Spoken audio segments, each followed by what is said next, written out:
Hi friends, मैं हूं राजे आलम। स्वागत है आपका मजनू एकेडमी दिल्ली में। अगर आप पहली बार देख रहे हैं तो इसे सब्सक्राइब कर लीजिए मजनू एकेडमी दिल्ली को, ताकि आपको 10th क्लास का कंप्लीट सिलेबस मिल पाए। यहाँ पे 90+ मार्क्स का टारगेट है हमारा मैथमेटिक्स में 10th क्लास में। ये सारे क्वेश्चन ऑब्जेक्टिव हैं। हम लोग 2015 से लेकर के 2020 तक जो पूछा हुआ है बिहार बोर्ड BSEB में, उसका सारे सॉल्यूशन देखेंगे। आपको यहाँ मिलेगा इसी चैनल पे, जब चाहें आकर के वहाँ देख सकते हैं। एक 2019 का फर्स्ट सीटिंग का ऑलरेडी आ चुका है, ये सेकंड सीटिंग का है 50 क्वेश्चन। इसको बनाते हैं, ये BSEB बिहार बोर्ड के लिए है। बेसिकली आप किसी भी बोर्ड से हैं देख सकते हैं, कॉन्सेप्ट इसमें आपको क्लियर मिलेगा। ओके, तो पहला है कि निम्न में से कौन सी अभाज्य संख्या है। अभाज्य संख्या वो होती है जो किसी से कटती नहीं है। 2 3 5 7 9 कट जाएगी, 11 13 17 19 23। देखिए मैंने सब कुछ यहाँ पे लिख रखा है बारीकी से। ओके, तो आप लिखना चाहते हैं तो इसे लिख भी सकते हैं कॉपी में, और इसे ताकि आपको एग्ज़ाम टाइम में अच्छे से रिवीजन हो सके। फटाफट क्वेश्चन देखिए और इसका आंसर देखिए। 5 साल का क्वेश्चन फर्स्ट सीटिंग और सेकंड सीटिंग, यानी एक सीटिंग में 500 क्वेश्चन पूछता, 50 क्वेश्चन पूछता है, और सेकंड सीटिंग में 50 क्वेश्चन, यानी एक दिन में 2019 में 100 क्वेश्चन ऑब्जेक्टिव पूछता है। ओके, मैथ्स में। तो 2019 यानी 2020 तक आप देखेंगे तो 5 साल का हो रहा है। 15 16 17 18 19 20 6 साल का हो रहा है। तो 600 क्वेश्चन टोटल हो गए। ओके, 600 क्वेश्चन अगर टोटल बना लेते हैं तो 50 में 45 40+ मार्क्स तक आसानी से आ सकता है, कॉन्सेप्ट अगर क्लियर रहा तो। पहला हो गया। दूसरा देखिए, रैखिक समीकरण युग में इतना तथा इतना का हल है। अब पूछ रहा है समीकरण कैसा होगा, तो इसमें निकालना पड़ता है। ये A1 होता है, ये B1 होता है, ये C1 होता है, यानी x के पहले वाला A, y के पहले वाला B जो खाली है उसे C। तो ये A1 का मान हो गया, B1 C1 का मान हो गया। उसी तरह से इसमें भी A2 B2 C2 हो गया। तो इस पहले वाले को ऊपर रखेंगे, नीचे दूसरे वाले को नीचे रखेंगे यहाँ पे। ओके, तो यहाँ से निकालिए 1/2, y वाला 3/-5, खाली वाला -4/-1, और देखेंगे कौन किसके बराबर है। तो अब देखेंगे कि ये 1/2 3/-5 के बराबर नहीं है, तो काट देंगे, बीच में ऐसे क्रॉस लगा देंगे। 3/-5 -4/-1 के बराबर है नहीं, तो बीच में काट देंगे। ओके, अब तीनों जब बराबर नहीं होता है तो ये समीकरण क्या कहलाता है, संगत या आश्रित। याद करना पड़ता है, यहाँ पे मैंने लिख रखा है, आप वीडियो पॉज करके इसे भी लिख सकते हैं, आसानी होगी कि कौन सा समीकरण और कौन सी रेखाएँ होती है। ओके, अभी यही एक ही है, तो अगला क्वेश्चन लेते हैं। इसमें मैंने कुछ एक्स्ट्रा भी चीज़ें बता रखा है इसमें। अगले क्वेश्चन है, यदि किसी समांतर श्रेणी का छठा एवं 12वां पद 13 और 15 है 25 है, तो इसका पहला पद क्या होगा। देखिए, समांतर श्रेणी AP कहते हैं उसे इंग्लिश में, उसका रूप ये होता है A+D। अब यहाँ से ढूंढना है 5वां पद। तो 5वां पद देखिए, ये पहला पद, ये दूसरा पद, ये तीसरा पद, ये चौथा पद। अगर तीसरा पद ढूंढना हो तो क्या होगा, ये पहला पद, ये दूसरा पद, ये तीसरा, A+2D। चौथा पद क्या होगा, A+3D। पाँचवा पद क्या होगा, A+4D। ओके, लेकिन छठा पद कह रहा है 13 हो और 12वां पद 15 हो, तो छठा पद A+5D बराबर क्या है 13 है, और A+11D बराबर क्या है 25 है। और इसे सॉल्व कर लेंगे, ये A बराबर है तो नीचे सबको माइनस कर देंगे ताकि A कट जाए और D का मान निकल जाए, और जो D का मान निकले वो पहले वाले समीकरण में पुट कर दीजिए। ओके, अगर समझ में नहीं आ रहा है तो कोई दिक्कत नहीं, लाइव क्लास में समझ में आ जाएगा। अभी इसको ऐसे ही उतार लीजिए ताकि आपको आगे दिक्कत ना हो, क्योंकि जब टीचर बताएगा तो आपको समझ में आ जाएगा आसानी से। ये ऐसे ही बनता है। ओके, अब अगला क्वेश्चन कह रहा है कि निम्न में से कौन सा अपरिमेय है। अपरिमेय नहीं है, ये सब अपरिमेय है, क्योंकि किसी का रूट नहीं निकलेगा यहाँ तक का BCD का, लेकिन इसका रूट आसानी से निकल जाएगा, तो ये अपरिमेय नहीं होगा। यहाँ पे लिख रखा है मैंने। अगला कह रहा है कि कार्तीय तल स्थित में किसी बिंदु इतना इतना कोटि का मान क्या। देखिए, पहले वाले को भुज कहते हैं, दूसरे वाले को कोटि कहते हैं। ये ब्रैकेट में हो और बीच में कमा हो तो ये ज्यामितीय का क्वेश्चन होता है, और पहले वाले का भुज और दूसरे वाले को कोटि कहते हैं। भुज का मान 3 है और कोटि का मान -4 है। ओके, अगला क्वेश्चन कह रहा है बहुपद Px इतना के शून्यक अल्फा बीटा हो तो अल्फा इंटू बीटा, ये फॉर्मूला होता है। जब भी अल्फा इंटू बीटा, देखिए गुणा है ये, तो क्या होता है C/A होता है। यहाँ से C क्या होगा, जो खाली वाला, और A क्या होगा x² के पहले वाला। ठीक है, तो C का मान -6 और A का मान x² के पहले वाला 1 है, तो 1 यहाँ पे रख देंगे, यानी -6 हमारा आंसर हो जाएगा। एक बार और बताता हूँ, x² के पहले वाला A, x के पहले वाला B, यानी B का मान -2, जो खाली है उसे C। अगला क्वेश्चन देखते हैं, निम्न में से कौन cos थीटा के बराबर है। फॉर्मूला है sin square theta plus cos square theta 1 होता है, और ये उधर जाएगा तो ये माइनस हो जाएगा और इसका रूट चढ़ जाएगा, तो ये फॉर बी मैच कर रहा है, इससे बी हम टिक कर देंगे। अगला कह रहा है कि बहुलक क्या है इसका।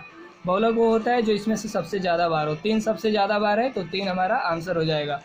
इसमें कह रहा है कि दो समरूप त्रिभुजों की संगत भुजाएं इतनी हो, 3:5 के अनुपात में हो, तो क्या कह रहा है, त्रिभुजों के क्षेत्रफल का अनुपात। जब भी क्षेत्रफल का अनुपात कहता है तो इसका स्क्वायर कर देते हैं, ये फॉर्मूला होता है, इसे याद कर लीजिएगा। हो गए, कि भुजाओं का अनुपात बराबर √अंडर क्षेत्रफल का अनुपात। और ऐसे आसानी से आप कॉन्सेप्ट भी याद कर लीजिए, जब भी भुजा का अनुपात दिया हो तो क्षेत्रफल पूछे, क्षेत्रफल हमेशा भुजा का स्क्वायर होता है, स्क्वायर कर दीजिए तो 9 और 25 हो जाएगा, 9×25 आंसर आ जाएगा। ओके, लिख सकते हैं इसे। अगला क्वेश्चन है, किसी पूर्णांक m के लिए सम संख्या क्या है का रूप क्या है। इसमें सम संख्या कौन सा है, सम संख्या क्या होता है, 0, 2, 4, 6, 8, यही तो सम संख्या होता है। अब यहाँ पे m दे रखा है एक्स्ट्रा, तो m के जगह हम 0, 1, 2, 3, 4, 5, 6 ऐसे पुट करेंगे और देखेंगे 0, 2, 4, 6 किस में आ रहा है, तो सब में पुट कीजिए। m के जगह पहले 0 रखिए, फिर 1 रखिए, फिर 2, फिर 3, फिर 4, ऐसे। तो किसी में भी 0, 2, 4, 6 नहीं आएगा, लेकिन जब 2m पे रखेंगे m के जगह 0, जैसे यहाँ पे मैंने m के जगह 0 रखा है, m के जगह 1, m के जगह 2, 3, तो इसमें 0, 2, 4, 6 मिल रहा है, तो यानी आंसर हमारा क्या होगा, 2m होगा। ओके, इस तरह से आप इसको भी देख सकते हैं। अगला कह रहा है, यदि किसी अर्धवृत्त का परिमाप 72 सेंटीमीटर तो इसकी त्रिज्या क्या है। त्रिज्या को r कहते हैं और पाई का मान 22/7 होता है, याद कर लीजिए। और देखिए, इसे पूरा जब बोला हो तो इसे वृत्त कहते हैं, और ये आधा हो तो इसे अर्धवृत्त कहते हैं। अर्धवृत्त का परिमाप क्या होता है, जब यहाँ से चलेंगे तो πr और इधर चलेंगे तो 2r। अब ये फॉर्मूला होता है πr + 2r अर्धवृत्त का परिमाप का, याद कर लीजिएगा, लिख लीजिएगा। ओके, r कॉमन लेंगे, पाई + r, इसको सॉल्व करेंगे तो r का मान क्या आएगा, 14 आएगा। सॉल्व करना आना चाहिए आपको, समीकरण आना चाहिए। नहीं आता है तो लाइव क्लास आइए यूट्यूब पे, सॉरी फेसबुक पे, आपको वहाँ समीकरण समझ में आ जाएगा, वहाँ बता रहा हूँ मैं। अगला अगला है 12, बिंदु इतना इतना की दूरी मूल बिंदु से क्या होगी। मूल बिंदु से दूरी के लिए फॉर्मूला होता है √x² + y²। पहले वाले को x कहते हैं, दूसरे वाले को y कहते हैं। दोनों का होल स्क्वायर कर दीजिए, 2 का स्क्वायर + 3 का स्क्वायर, और जोड़ दीजिए तो 4 + 9 क्या होगा, 13। ये फॉर्मूला होता है, पहले को x दूसरे को y कहते हैं, और रूट के अंदर होगा x² + y², याद रखिए। तो √13 इज द राइट आंसर। अगला क्वेश्चन कह रहा है, इतना इतना इतना दिया हुआ है, वैल्यू दिया हुआ है, त्रिभुज बनाइए ABC। समरूप त्रिभुज का होता है, ऐसे याद कर लीजिए, यह बीच वाला DE और इसके समांतर ये होगा, तो ये 3/5 बराबर 4.8/x होगा। x का मान निकालना है, यानी इसी निकालना है ना, तो इसी को हम x अपनी तरफ से मान लेंगे। ओके, तो 3/5 बराबर 4.8/x। अब तो x का मान आसानी से निकल जाएगा ना, गुणा करके इधर तिरछा तिरछी। ओके, सॉल्व करना आना चाहिए आपको। 8.0 को 8 भी कहते हैं, आंसर 8 सेंटीमीटर हो जाएगा। अगला कह रहा है कि यदि 2 चर में 2 रैखिक समीकरणों के हल अनंत हो तो उनके आलेख हो गए। जब अनंत होता है हल तो रेखाएं क्या होती है, संपाती होती है। संपाती मीन्स एक के ऊपर रेखा एक चढ़ी होती है। इसको जब एक के ऊपर एक चढ़ी हुई हो तो उसे संपाती कहते हैं। तो संपाती रेखा सी में दिया हुआ है, अनंत हल का संपाती रेखा होता है, याद रखिएगा, अनंत हल का संपाती होता है रेखा।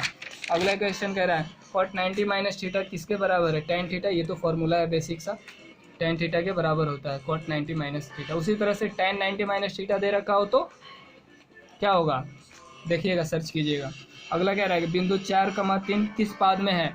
तो जब दोनों प्लस में हो, देखिए यहाँ से पाद स्टार्ट होता है, ये प्रथम पाद, द्वितीय पाद, तृतीय और चतुर्थ पाद होता है। तो ये प्लस प्लस दे रखा है ना, तो प्रथम पाद में आएगा। उसी तरह से अगर माइनस माइनस दे रखा हो तो तृतीय पाद में आता।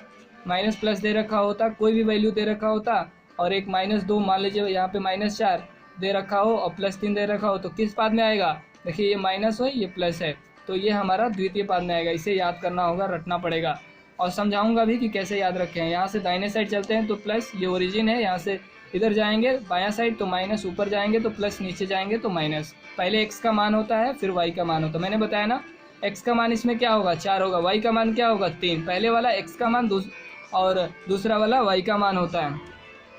अगला वाला कह रहा है बिंदु इतना इतना को मिलाने वाली रेखाखंड के मध्य बिंदु का नियामक क्या। फॉर्मूला है, मध्य बिंदु का नियामक इतना होता है। देखिए इसमें जोड़ दीजिए, बस डालते जाना। x1 क्या है -2 है, x2 क्या है 4 है बटा 2 है, फॉर्मूला में डाल देना है। y1 क्या है 3 है, y2 क्या है 1 है बटा 2 है, जोड़ देना है तो 1,2 आ जाएगा आंसर हमारा।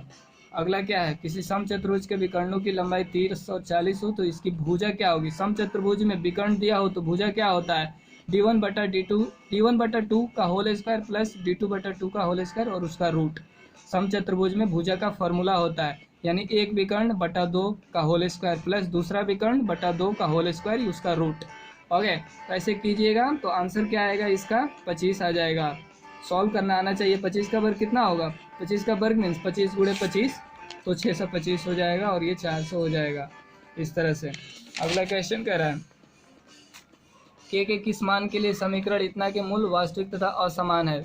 वास्तविक और असमान कब तब होता है जब d बड़ा होता है 0 से। d का मान क्या होता है b² - 4ac, ये एक्स्ट्रा मैंने लिख रखा है, आप समझ सकते हैं। ओके, सो b² - 4ac greater than 0। b का मान क्या है यहाँ पे मैंने बताया ना, ये a ये b ये c, b का मान ये है तो 4 का स्क्वायर - 4k गुणा हो जाएगा ये। ओके, तो 16 और -4 उधर जाएगा, यानी ये ग्रेटर देन के बाद जाएगा तो प्लस में हो जाएगा, चिन्ह बदल जाते हैं, माइनस वाला प्लस में, प्लस वाला माइनस में, जोड़ वाला भाग गुणा वाला भाग में, भाग वाला गुणा में हो जाता है। अब क्या है के का मान केवल चाहिए तो 4 इधर भेजिए तो 16/4 हो जाएगा, तो 4 इसका आंसर आएगा। अब 4 क्या होगा, जब 4 इधर 4 बड़ा के हो जाएगा तो ऑप्शन में 4 बड़ा के कौन सा है, 4 का देखिए 4 बड़ा, ये बड़ा वाला साइन है, बड़ा की तरफ 4 है ना, तो 4 बड़ा के ये आंसर होगा। इस तरह से, चाहे इस तरह से लिखिए चाहे इस तरह से लिखिए, ये दोनों मान इक्वल हैं। क्यों, क्योंकि बड़ा वाला जो मुंह जो जिसका खुला है वो 4 के तरफ है, इसमें भी जो उसका मुंह खुला है वो 4 के तरफ है, तो दोनों एक दूसरे के बराबर है, चाहे ऐसे लिखिए चाहे ऐसे लिखिए, एक ही बात है। अगला कहता है 15 कोटे बराबर 8 हो तो साइन ए का मान क्या होगा। अब देखिए 15 कोटे बराबर 8 दे रखा है, यहाँ से 15 उधर भेजेंगे तो बटा में हो जाएगा। कोटे का क्या फार्मूला होता है, tan का होता है tan थीटा बराबर लंब बटा आधार होता है, लेकिन उसको पलट देंगे तो आधार बटा लंब हो जाएगा। अब आधार और लंब मिल गया तो कर्ण निकाल लेंगे। कर्ण क्या होता है, इसमें से एक का स्क्वायर कीजिए और प्लस दूसरे का स्क्वायर कीजिए, उसका रूट कीजिए। कर्ण हमेशा कर्ण का फार्मूला होता है पाइथागोरस का, कर्ण का स्क्वायर बराबर रूट अंडर लंब का स्क्वायर प्लस आधार का स्क्वायर। इसको सॉल्व करेंगे तो 17 आंसर आ जाएगा। 17 क्या आया है हमारा, 17 हमारा कर्ण निकल के आया है। ठीक है, ये कर्ण है, याद रखिएगा 17 कर्ण है। अब हमें क्या निकालना है, साइन ए निकालना है। तो साइन ए का क्या फार्मूला होता है, साइन ए बराबर लंब बटा कर्ण होता है। लंब का मान क्या है, यहाँ पे देखेंगे लंब का मान इसके आगे वाला 15 है, और कर्ण क्या है, ये तो आधार है ना 8, कर्ण हमने निकाला है 17, तो 15/17 इज द करेक्ट आंसर होगा। धीरे धीरे सब समझ में आएगा। अब ये कह रहा है कि क्या है, ये एक पूर्णांक है या एक परिमेय है या एक अपरिमेय है। परिमेय कब होता है, जब जिसको हम बटा में लिख सकते हैं, यानी 2/3 ये क्या है, परिमेय है। उसी तरह से अगर बटा में संख्या को लिख दिए तो परिमेय होगा। अब देखिए इस तरह से बार दिया हो तो नीचे होगा, बटा में क्या होगा, जितने के ऊपर बार हो उतना बार 9 हो जाता है। 4 अंकों के ऊपर बार है तो 4 बार 9 होगा, लेकिन बटा में नीचे में हो गया। उसी तरह से ये टोटल 327 कर देंगे और माइनस दशमलव के पहले वाला 3 है ना, तो 3 को घटा देंगे।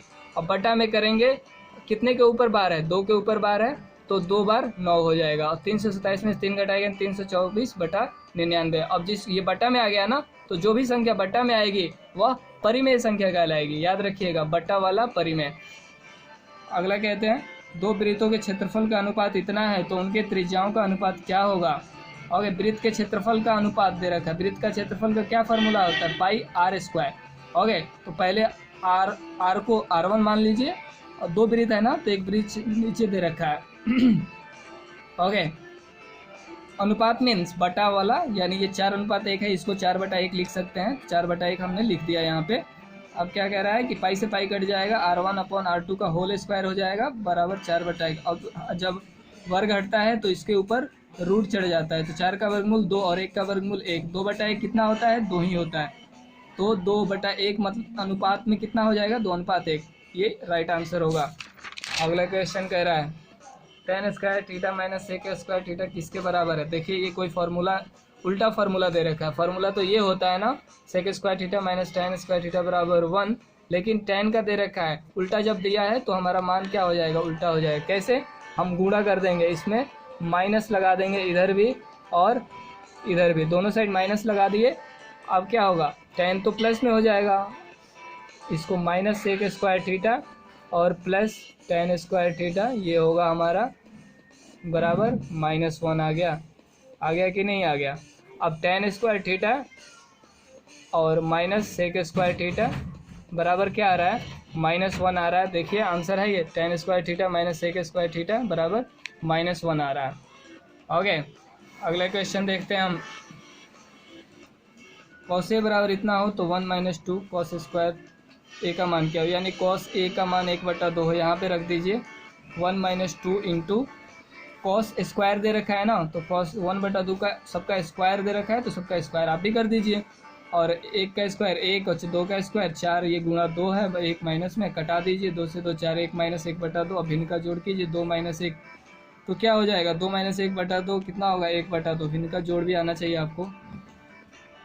अगला कह रहा है कि निम्नलिखित में से किसका दशमलव प्रसार शांत है। शांत कौन सा होता है, वही होता है जो कट जाए, यानी नीचे वाले का भाग ऊपर में देते हैं, तो इस डी वाले को लीजिए, शांत हुआ होगा जो कट जाए भाग दे करके। तो 15 का भाग 6 में देंगे, भाग आना चाहिए आपको, तो 6 तो कटेगा नहीं, तो 6 की जगह हम एक 0 बढ़ा लेंगे, 60 कर लेंगे। तो जब 0 बढ़ाएंगे तो दशमलव आ जाएगा, ठीक है। तो 15 चौका 60 कट गया आसानी से, 15 चौका 60 ये कट गया। जब जो कट जाए वो शांत होता है। ये नहीं कटेगा, ये नहीं कटेगा, ये भी कट जाएगा। गलती से 2 ऑप्शन दे रखा है, 3/8 को चेक कीजिए, चेक कर सकते हैं आप, ये भी कट जा रहा है। तो दोनों में से अगर कोई भी टिक लगाते हैं तो आपका आंसर वही सही हो जाएगा। तो इसको हमने टिक लगा दिया। ओके अगला देखिए, यदि कोई रेखा वृत्त को सिर्फ एक बिंदु पर स्पर्श करती है, यानी ये वृत्त है, इसको एक बिंदु पर स्पर्श करती है, तो कौन सी रेखा कहलाती है, स्पर्श रेखा कहलाती है। याद रखिएगा ये स्पर्श रेखा होती है।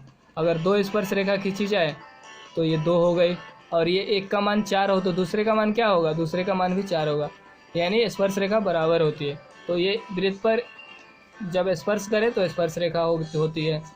ओके, लिख सकते हैं आप, इसे याद रहेगा। अगला है, यदि बहुपद इतना के मूल बराबर परंतु विपरीत चिन्ह के हो तो ए का मान क्या है।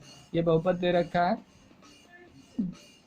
कह रहा है ना बराबर और समान, बराबर और विपरीत दे रखा है। बराबर के लिए क्या होता है, d = 0 होता है, और b² - 4ac बराबर क्या होगा, यहाँ b का मान क्या है, a² है -4, a का मान 1 है, c का मान -b है, = g, यानी d = 0 होगा तो मान विपरीत और उल्टा मान बराबर और विपरीत चिन्ह का होता है। d = 0 होना चाहिए, याद रखिएगा, d = जब 0 होगा तो मान बराबर आएगा और असमान आता है, ऐसे होता है। तो d = 0 हमने बस यहाँ पे पुट कर दिया है, और a का मान a² + 4b = 0 कर दिया, 0 बटा, अब 4b को क्या किया हमने, a² + 4b था ना, ऐसे।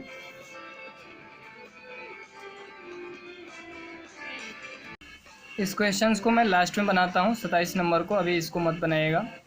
अगला क्वेश्चन देखिए, 1 + cot² a बटा 1 + tan² a बराबर है, किसके बराबर है। देखिए ये फार्मूला बेस्ड है, सिर्फ कॉट का फार्मूला क्या होता है, ये फार्मूला होता है, सब रखते जाना है फार्मूला हमें। ये दे रखा है ना, 1 + cot² a का क्या फार्मूला होगा, यहाँ से निकालोगे तो cos² a होगा, ठीक है, और यहाँ से निकालोगे 1 + tan² a तो sec² a होगा, मैंने रख दिया। फिर इसका भी फार्मूला ये होता है और इसका भी फार्मूला ये होता है, और 1/sin² × a, ये नीचे वाला ऊपर जाएगा तो गुणा में हो जाएगा, ठीक है। अब cos² a/sin², ये भी फार्मूला होता है कॉट का, लेकिन स्क्वायर में है तो स्क्वायर हो जाएगा। तो फार्मूला का खेल है, बस पुट कर दीजिए यहाँ पे, और थोड़ा जोड़ घटाव गुणा भाग आना चाहिए। अगला कह रहा है, एक शंकु का आयतन 1570 सेंटीमीटर³ है, यदि इसके आधार का क्षेत्रफल 314 सेंटीमीटर स्क्वायर है तो इसकी ऊंचाई क्या है। अब शंकु का आयतन क्या होता है, 1/3 πr² होता है। अब 1/3 πr², आधार क्या है, ये आधार वृत्त के जैसा है ना, वृत्त का क्षेत्रफल πr² होता है, इसका मान 314 दे रखा है, πr² के जगह पे 314 रख देंगे और h निकालना है। अब तो सब वैल्यू मिल गया हमें, बस एज का नहीं मिला, तो इसको जोड़ घटाव गुणा कीजिए, 15 आंसर आ जाएगा। ठीक है, सिंपली सा 314 और 1570 को भाग देंगे तो 5 से कटेगा, 5 गुणे 3 15 हो जाएगा, 29 का भी। अगला क्वेश्चन देखिए, एक पासे को फेंकने पर एक अभाज्य संख्या को आने की प्रायिकता क्या होगी। अभाज्य संख्या क्या होता है, वो संख्या जो कटे नहीं। तो इसमें पासे में इतना अंक रहते हैं, 1 2 3 4 5 6 अंक ऑलरेडी रहते हैं। तो पासा को जब फेंकोगे तो अभाज्य संख्या क्या क्या आएगा, 2 आएगा एक बार, कभी 3 आ सकता है और कभी 5 आ सकता है। तो टोटल 3 हो गए ना, 3 को ऊपर रखना है। और पासा में टोटल कितने होते हैं, 6 होते हैं। पहले तो जो पूछा है वो अंक 3 हो गए, यानी 3 बार संभावना है, और टोटल कितने बार हैं, टोटल 6 बार है, उसको नीचे रखते हैं तो आंसर हो जाएगा। पासा में याद रखिएगा, एक पूछता है पासा में ये अंक लिखे रहते हैं चारों तरफ ऐसे, और इसको फेंकते हैं ऐसे ना, पॉइंट आउट करते हैं, तो कभी 1 आता है, कभी 4, कभी 5, कभी 6, और हमें अभाज्य संख्या लाना है बस। ओके, अगला कह रहा है कि एक मीनार से 100 मीटर दूर, ये मानिए मीनार है, खड़ी लाइन, इसकी छाया है जो ज़मीन पे बनी हुई है, और उन्नयन कोण यहाँ पे बनता है, यानी हम जब सर उठाते हैं ऊपर देखने के लिए, ऊपर देखते हैं तो उन्नयन कोण, नीचे देखते हैं तो अवनमन कोण, उसी तरह से तो 60 डिग्री है यहाँ पे। अब क्या कह रहा है कि हमें क्या ना, मीनार की ऊंचाई निकालनी है। अब देखना है कि tan थीटा लंब बटा आधार, यानी ये और ये किस में आता है, tan थीटा में आता है। तो tan 60 बराबर मीनार बटा 100। अब मीनार यहाँ से इधर, इसको 100 को उधर ले जाइए, tan 60 का मान क्या होता है ये निकालने के लिए तरीका मैंने बता दिया है। अगर याद हो आपको तो tan 60 का मान √3 होता है, और 100 उधर जाएगा तो गुणा में हो जाएगा, और मीनार की ऊंचाई, मीनार का वैल्यू कितना आ गया, √3 × 100 आ गया, जो A is the right answer. अगला क्या कह रहा है, यदि बहुपद x² - 9x + a के मूलों का गुणनफल 8 है तो a का मान क्या है। मूलों का गुणनफल अल्फा × बीटा क्या होता है, मैंने बताया था ना, और जो पहले भी क्वेश्चन इस तरह से पूछा हुआ था, अल्फा × बीटा, ये अल्फा × बीटा होता है। ठीक है, मूलों का गुणनफल बराबर c/a, c का मान क्या होगा, a होगा, और c/a का मान 1 होगा, तो a/1 = दे रखा है 8। मूलों का गुणनफल 8 दे रखा है, अल्फा × बीटा बराबर 8 दे रखा है ऑलरेडी, ये फार्मूला है, ये वाला तो फार्मूला से निकाले, और 8 दे रखा है, तो ये गुणा में हो जाएगा 8 × 1, तो a का मान 8 आ जाएगा। ओके, अगला क्वेश्चन कह रहा है हमारा, के किस मान के लिए समीकरण निकाय इतना तथा इतना के अनंत हल है। अनंत हल के लिए क्या बताया था, उधर देख पीछे बताया था ना, तीनों बराबर होना चाहिए, यानी a1 बटा a2 बटा वैसे b1 बटा b2 = c1 बटा c2। तो यहाँ से देखिए क्या है, 1/5 = k बटा, यहाँ से 2/k = ये इधर आएगा ना बराबर चिन्ह के पहले वाला, तो पहले आ जाएगा, तो -3/15। ओके, -3/-15, या ऐसे भी लिख सकते हैं 3/15। अब यहाँ पे देखिए क्या है, हमें k का मान चाहिए, तो इस तिरछा तिरछी गुणा कर दीजिए इसे, तो k × 1 2 × 5, तो ये क्या k और बराबर क्या आ जाएगा, 10 हो जाएगा। आंसर हमारा 10 हो गया, कितना सिंपल है। अगला क्वेश्चन कह रहा है, किसी त्रिभुज ABC के 2 शीर्ष A तथा B है एवं केंद्रक इतना है, तो तीसरे शीर्ष C का नियामक क्या है। देखिए 2 शीर्ष दे रखा है, त्रिभुज है ना, पहले का 2 3 ये दे रखा है, और तीसरा नहीं दे रखा है, अपने पास से हम XY मान लेंगे, पहले का X होता है, दूसरे को Y होता है, और C दे रखा है, C 3,0, ये केंद्रक हमेशा केंद्र में होता है ना, त्रिभुज का केंद्र दे रखा है 3,0, तो पहले वाले को x1 कहते हैं, दूसरे वाले को x2 कहते हैं, आप कुछ भी मान सकते हैं, x1 y1 ऐसे। तो हमने x1, ये पहले वाले को जोड़िए, इसको जोड़िए और इसको जोड़िए, हमने जोड़ दिया, बटा 3 कर दिया, और इसको बराबर में दे रखा है क्या, 3 दे रखा है, यानी 3 बराबर, पहले जोड़ा, दूसरा जोड़ा, तीसरा x का जोड़ा, 3 बराबर इतना हो गया। ओके, और उसी तरह से 3 जोड़ा, -3 जोड़ा, प्लस y जोड़ा, बटा 3 किया, तो क्या दे रखा है, केंद्रक 0 दे रखा है y में, तो रख दिया। तो अब इसको सॉल्व किया तो x का मान 6 आया, y का मान 0 आया, बहुत ही आसान है। फार्मूला बस याद होना चाहिए, ये वाला लाइन, x1 का मान इतना, x2 का मान इतना, और दे ही रखा है, x1 का मान 3 दे रखा है, x2 का मान 0 दे रखा है फार्मूला में, तो 3 को उधर ले जाएंगे, गुणा हो जाएगा, 3 को उधर ले जाएंगे, गुणा हो जाएगा। ओके, और x का मान यहाँ से कैलकुलेट कर लेंगे। 35 कह रहा है कि cosec 90 - θ sin 90 किसके बराबर है, तो cosec 90 - θ हम sec थीटा होता है फार्मूला, sin 90 - θ cos थीटा होता है, फिर ये फार्मूला है sec थीटा किसके बराबर होता है, 1/cos थीटा के इंटू cos थीटा, कट जाएगा, 1 इज़ द राइट आंसर।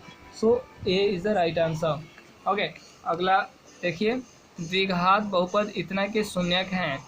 अब इसका शून्यक निकालने के लिए हमें आना चाहिए यानी दो का ऐसा दो गुणनखंड कि जोड़ने पे 3 आ जाए। तो 2 इंटू 1, तो 2 में 1 का गुणा करेंगे तो 2 और 2 में 1 जोड़ेंगे तो 3। ठीक है, हमें ये अपने पास से सोचना पड़ता है। अब 3x के जगह हम यहाँ पे रखेंगे 2x प्लस 1x, तो ये 3x हो जाएगा। अब देखेंगे इसमें ये 2 टर्म बना लेंगे और ये 2 टर्म बना लेंगे। ठीक है, अब इसमें x है, इसमें x है, x कॉमन ले लिए तो यहाँ से x बच जाएगा और यहाँ से +2 बच जाएगा। प्लस x + 2 जब यहाँ आया तो यहाँ भी x + 2 आ जाएगा, 1 कॉमन ले लेंगे तो। ठीक है, x + 2 कमा x + 1, तो 2 उधर जाएगा तो माइनस में हो जाएगा, 1 उधर जाएगा तो माइनस में हो जाएगा, तो -2 - 1, -2 - 1 इज़ द राइट आंसर। इस तरह से द्विघात बहुपद है। ये 3 नंबर का भी पूछता है, 2 नंबर का भी पूछता है। ये थोड़ा समय लगेगा सीखने में, आपको सीख जाओगे। अगला क्वेश्चन है p + 1 इतना इतना AP में हो तो p का मान क्या है? p का मान निकाला। AP में क्या होता है? दूसरा पद माइनस पहला पद। ओके, तीसरा पद माइनस दूसरा पद, दोनों बराबर होगा। दूसरा पद माइनस पहला पद बराबर तीसरा पद माइनस पहला पद। ओके, तो इसको बना दीजिए आप, ऐसे सॉल्व कर दीजिए। तो 2p - p, 2p + 1 - p, ये गुणा है माइनस सबके साथ है तो -1 हो जाएगा। उसी तरह से -2p -1 हो जाएगा। जब माइनस का गुणा करोगे, ब्रैकेट खोलोगे तो, और जोड़ घटाव करोगे आपस में, तो क्या होगा इसका answer? p = 2p - 2, p - 2p = यानी p का वैल्यू निकाल दोगे जोड़ घटाव गुणा भाग करके, तो p = 2 आ जाएगा। वही पूछ रहा है यहाँ पे। अगला क्वेश्चन है, बहुत ही सिंपल है। दो समांतर रेखाओं के बीच की दूरी 14 सेंटीमीटर, एक वृत्त दोनों रेखाओं को स्पर्श करता है, वृत्त की त्रिज्या इनमें से कौन सी होगी? देखिए, ये मान लीजिए रेखा है, ये क्या है? ये 2 रेखा है, इसके अंदर एक वृत्त है, ये बीच की दूरी क्या है? 14 है। ओके, तो त्रिज्या क्या होती है? आधी होती है इसकी, तो 14 का आधा क्या होगा? 7 होगा ना। ये एक रेखा है जिसका लंबाई 14 है और इसके अंदर एक वृत्त स्पर्श करता है, तो टोटल 14 है, तो डायामीटर 14 होता है। d 14 होगा तो आधा d का आधा r हो जाएगा, 14 का आधा 7 हो गया, हमारा आंसर हो गया। ओके, अगला है, यदि समांतर चतुर्भुज के सभी भुजाएं एक वृत्त को स्पर्श करें तो वह समानांतर चतुर्भुज कौन सा होगा? एक समानांतर चतुर्भुज बनाइए। ऐसे एक समांतर चतुर्भुज बनाते हैं और इसकी भुजाएं एक वृत्त को स्पर्श करें, एक वृत्त को स्पर्श करें, तो पता है ये कौन सा चतुर्भुज कहलाएगा? ये सम चतुर्भुज कहलाता है, यानी ये सब भुजा बराबर हो जाती है। याद रखिएगा, ये फॉर्मूला है, सम चतुर्भुज होती है। अगला है, किसी गोले का वक्रपृष्ठ इतना है, 144 पाई सेंटीमीटर स्क्वायर है, तो उसकी त्रिज्या क्या है? गोले का वक्रपृष्ठ का फॉर्मूला याद होना चाहिए, क्या होता है? 4πr², 4π² है, सोने वाला 4π नहीं, 4πr²। ओके, कितना दे रखा है? 144 पाई दे रखा है। अब पाई से पाई कट जाएगा और r², 4 को उधर भेजिए, 144/4 36 होगा और इसका रूट कर दीजिए, 6 हो जाएगा answer. 6 is the right answer. अगला क्वेश्चन कहता है, किसी घटना की प्रायिकता का अधिकतम मान 1 होता है, फॉर्मूला है ये।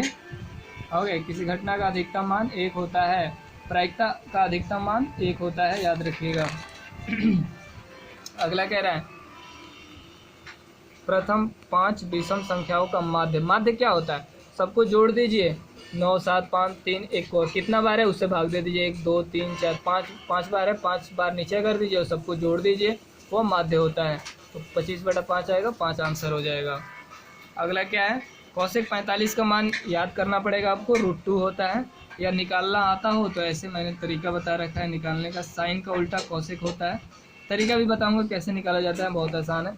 अगला कह रहा है, किसी त्रिभुज ABC में कोण A 90 डिग्री, BC इतना, AB इतना, तो AC का मान क्या है? अब ये समकोण त्रिभुज है, कोई एक 90 डिग्री होता है तो समकोण त्रिभुज होता है, याद रखिएगा। ये बड़ा वाला कर्ण होता है, इसका मान 13 दे रखा है और ये 12 दे रखा है, तो ये क्या होगा? तो फॉर्मूला लगा देंगे ना हम आसानी से, क्या होगा? इसका स्क्वायर माइनस रूट के अंदर कर देंगे, ये फॉर्मूला होता है, याद रखिएगा। ये तो बना ही लोगे आप।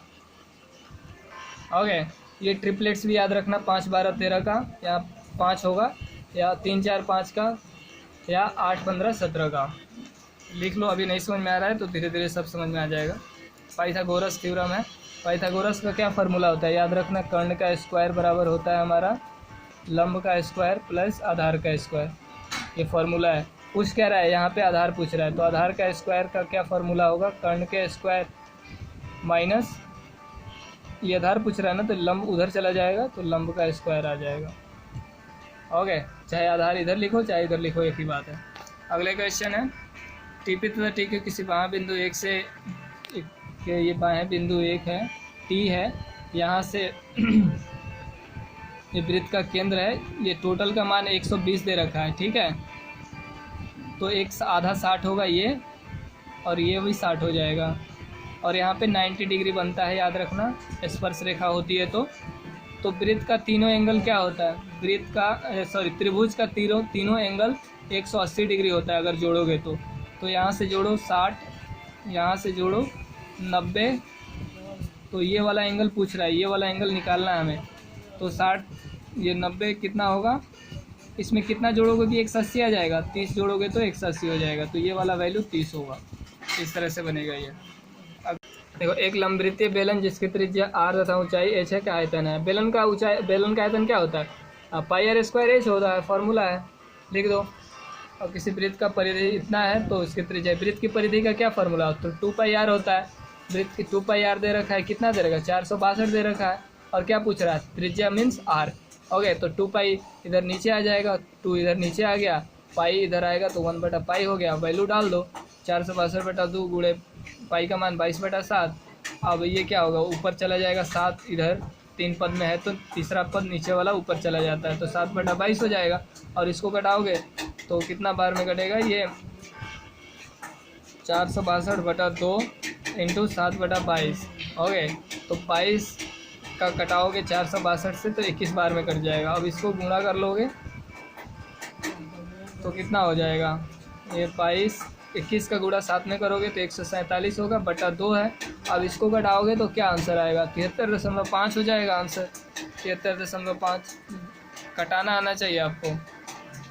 ओके, अगला आना चाहिए असंभव घटना, यानी जो असंभव, अब जैसे दे रखा हो 1 2 3 दे रखा, 3 संख्या दे रखा, पूछ रहा है कि इसमें 4 का मान क्या है, ये तो असंभव है ना, 0 है। असंभव घटना की प्रायिकता क्या है, 0 होती है, प्रायिकता असंभव की 0 होती है। उसी तरह से tan 45 और cot 25 का मान 1 होता है। ये 65 और 25 को जोड़ोगे तो क्या होगा, 90 होगा। जब भी बट्टा में हो और 2 एंगल जोड़ो 90 निकल आए तो उसका मान 1 होता है, ऐसे याद रखना, या ऐसे बनाते भी हैं इसे।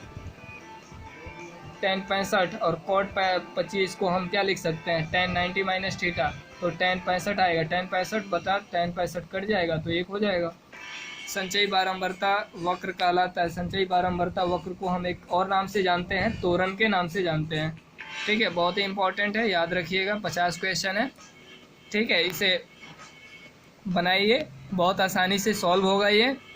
ओके, और कोई डाउट अगर रह जाता है तो अगले वीडियो में बना करके उसको क्लियर करूँगा मैं। और 5 साल का ऑब्जेक्टिव आपको मिलने वाला है यहाँ पे, 5 साल का पूरे, 5 साल का नहीं, 2015 से 2020 यानी 6 साल का, 6 साल, 1 साल में 100 क्वेश्चन, 6 साल में 600 क्वेश्चन। ओके, 600 क्वेश्चन बना लोगे, 40 प्लस मार्क्स कोई नहीं रोकेगा। 45 भी आ सकता है अगर टैलेंटेड हो आप, तो मैथ में अच्छे हो तो 45 क्या 50 में 49 भी ला सकते हो, 48 भी ला सकते हो, सिर्फ फार्मूला पुट करना है, आंसर आ गया। मिलते हैं अगले वीडियोज़ में। ओके, अगला, अब ये तो 2019 का हो गया, फर्स्ट सीटिंग का आ चुका है, सेकेंड सीटिंग का ये रहा 50 क्वेश्चन। अब 2020 वाला बनाऊंगा, ये 2019 का था, अब 2020 का बनाऊंगा अगर क्वेश्चन मिल जाता है तो। 2020 का एक्चुअली मिल नहीं रहा था, इसलिए 2019 का बना दिया। तो चैनल को जल्दी से सब्सक्राइब कर लो, मजनू एकेडमी दिल्ली के नाम से है, इसे सब्सक्राइब कर लो। अच्छा लगे तो 4-5 स्टूडेंट्स अपने जो भी फ्रेंड्स हो उस सबको शेयर करो, सारे लोगों को इसे अपने बताओ, अपने करीबी लोगों को, ताकि वो भी पढ़ पाएँ। ये इंटरेस्टिंग है, ऑब्जेक्टिव तो बनाना ही बनाना है आपको, तभी पास हो पाओगे। ठीक है, thank you, bye, have a good day.